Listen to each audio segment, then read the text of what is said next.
Good morning, good afternoon, and good evening. Welcome to Swedish Exergy webinar on green biomass. My name is Manish Verma and I'll be presenting this webinar today. With me, I have my colleague Christopher, who will be taking your questions. Before we get started, here are a few good to know points. You can sign into your Google account to be able to comment or raise questions. However, if you cannot do so, then please email your questions to cg@swedishexergy.com. The allotted time for this presentation is roughly 20 minutes. For more information, please visit our website or contact us. The agenda for the webinar will be who we are and our experience and know-how, the biomass and its challenges, how Exergy superheated steam dryer works, the safety aspects of the plants, the environment aspect, the integration with other processes, and the unique features of the Exergy PSSD, the superheated steam dryer. We'll go over the conclusion and then we'll take a few of your questions. Now, we invented the superheated steam dryer in 1970s. The first dryer was delivered in 1979, which is still operable. However, it was replaced now with a higher capacity steam dryer in 2016. The company started and is still based in Gothenburg, Sweden. We have a pilot plant where we test various applications for our clients, and we have agents and clients all over the world. The company focuses mainly on dryers, evaporators, and rotary valves. Now, a few of the challenges faced in the biomass industry are high fire risk, high explosion risk, the high cost in buying carbon credits for emission rights, taking care of VOCs, and the space that is required to operate the plants, including the dryers, the high cost in adapting biomass as fuel instead of coal, the high insurance premium due to fire explosion risk, higher cost in procuring biomass as compared to coal, and promoting biomass as green energy, changing people's perception of biomass as green energy. Let's go through how the Exergy superheated steam dryer works before we dive into the few of the challenges faced in the industry. Now, we have input energy into the dryer, into the heat exchanger, and this input energy can be in the form of superheated steam. It can be thermal oil, it can be natural gas, it can be biogas. So the input energy is indirectly heating the dryer. So the input energy will not come in contact with the drying energy, which is steam inside the dryer.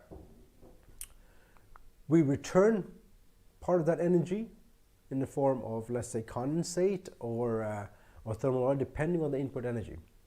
So how does the dryer work? Well, you have a steam fan, the big rotating fan that you see. You have a rotary valve which feeds the material into the drying ducts.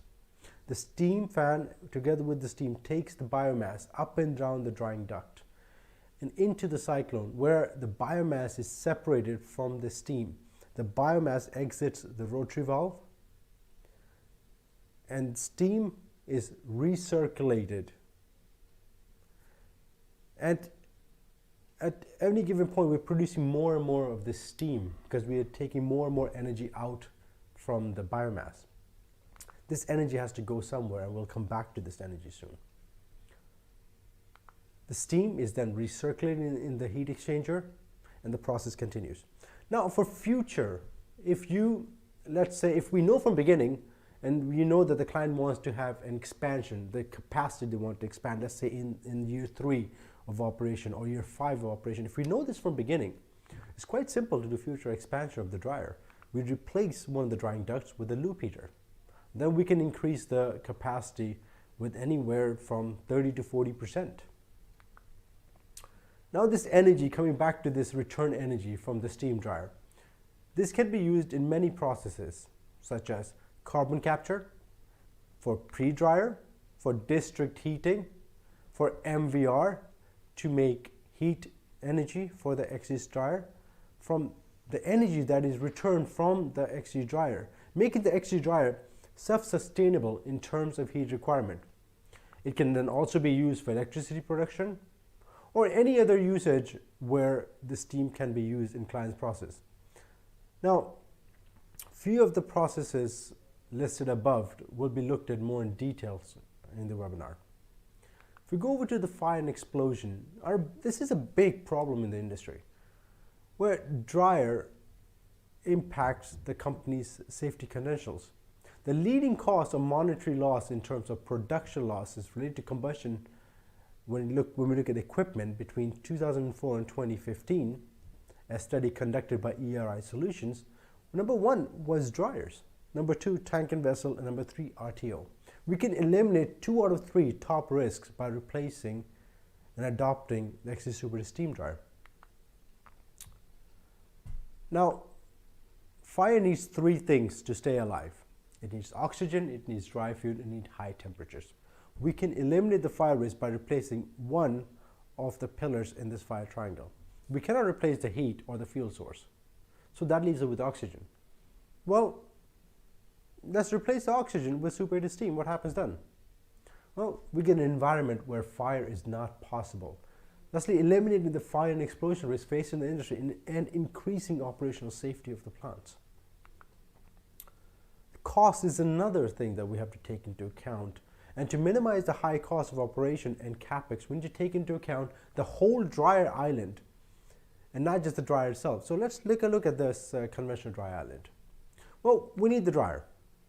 Then we also need RTO, we need spark and fire detection system, we need fire prevention system, we have high emission costs, we have explosion prevention system, etc. Now, let's look at a scenario where we change and we replace this traditional dry island with an XG island system. Well, what happens then? Well, most of the things go away and we eliminate the dryer as well. In the XG dryer system, we need the XG Super steam dryer. And we need an optional scrubber if the client wants the return energy, return steam in form to be cleaned. Apart from lowering the total investment cost, we lower the operating cost, we lower the insurance premium, and lower the emission cost as well. Let's stay with this lower OPEX theme. So please pause the video and look into detail the figures mentioned in this slide. The important figure is listed at the bottom of the slide. For the XG system, we emit just 28 kilograms of CO2 for every ton of pellet production. This figure can of course be applied to scenarios where the client does not want to produce pellets and wants to do, let's say, co-fire of the dried biomass, or just sell the dried biomass. Now, staying on the theme of this CO2 emission and fire risk, well, if we were to replace and apply carbon capture system, then the figure of this 28 kilograms of CO2 for every ton pellet production will actually be negative. If we look at the energy balance here, that the energy that is coming from the boiler to the XG steam dryer, this energy gets used once in the XG Super steam dryer.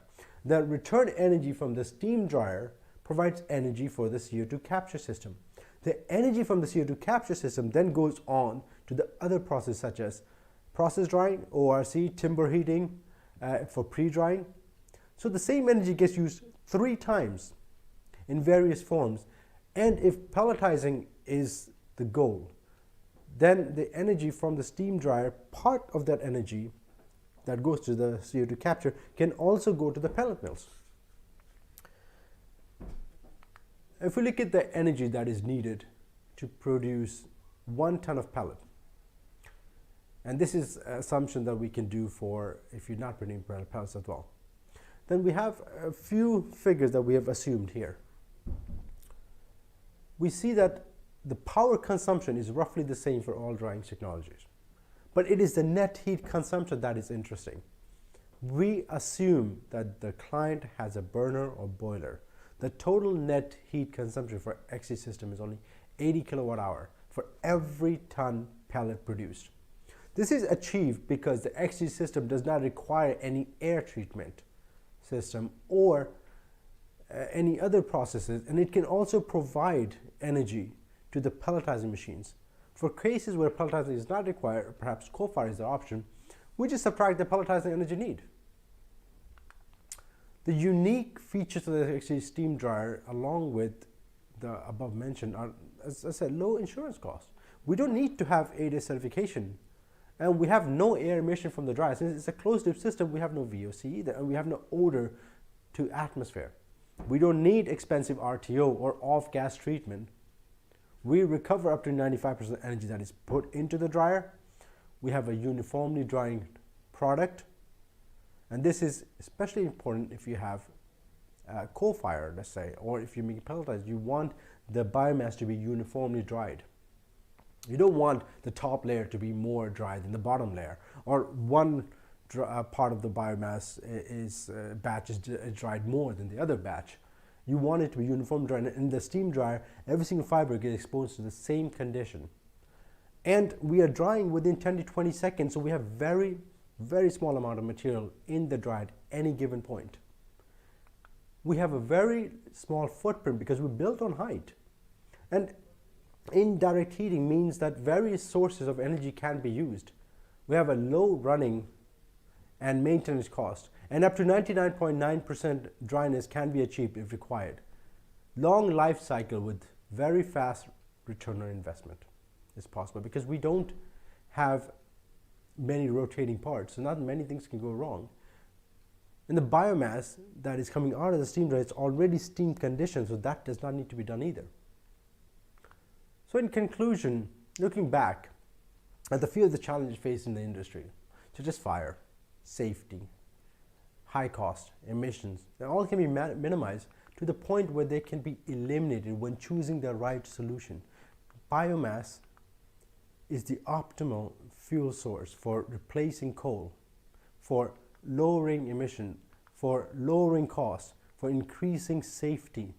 Because we at Exergy believe that biomass is a green energy source. So our contact details are listed here. Let's switch the camera and go over to taking a few of your questions.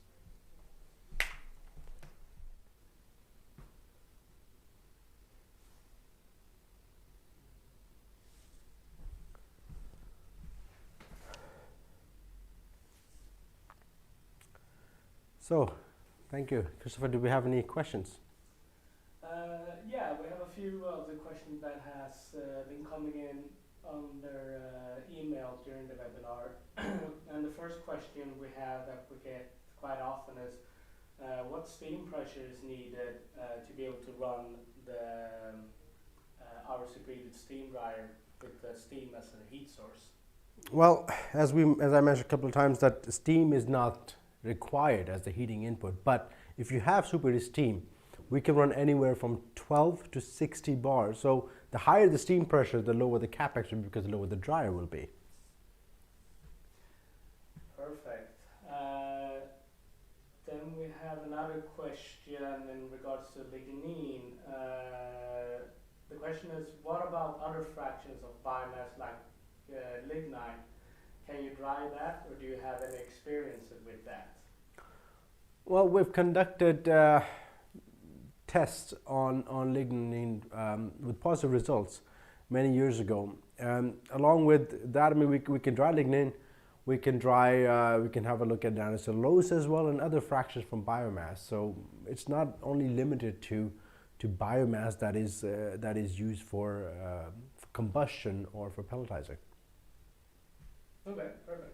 We have another question from the same person also. He's wondering if we have any reference plans for biomass, and especially with this superheated steam dryer. Well, we have multiple references on biomass. We built dryers in Norway, in Poland, in Korea, South Korea. So we have multiple references. In Sweden, of course, we built dryers on biomass. So we have many references that we can go with. Okay, perfect. Yeah, and we can of course share these references with of you course, if of course, would be, of course. Be needed. Then we have a question about capacities. What's our capacity? What's our minimum and maximum capacity? Well, the minimum capacity, I would say, is let's say we can do it from pilot plant scale, but I mean, of course, that the capex in relation to the capacity is higher. So the higher the capacity, the more economical it becomes. The largest one we've done so far is 130 tons an hour of infeed. Now this figure can be double, triple, quadruple if required. So the capacity in the upper level is not an issue. It's the lower level that the capex becomes somewhat, depending on the size and the cost. That's why we have to look at the lower level. But on the high level, it's not an issue. Okay, perfect. Then the last question that just came in is someone who missed a little bit in the beginning and wondering if they can watch a replay later. And we are uploading the whole webinar to our YouTube channel, which you're currently watching the webinar on. And it's probably going to go live in about 30 minutes to an hour. So in case you missed anything or you had to take a call during our webinar, there's always a replay to be able to watch. Other than that, it doesn't seem to be any more questions for us, Nish, today. No, that's good. As Christopher said, the webinar will be live on YouTube soon. After we're done here, and also be linked on our website. So if you can go to swedishextrude.com/webinar, you can catch all the webinar, not only this one, but also the previous ones that we have done before. And if you have any questions, please don't forget to contact us. You have our contact details, or visit the website if you have any questions. We look forward to hearing from you. Thank you so much.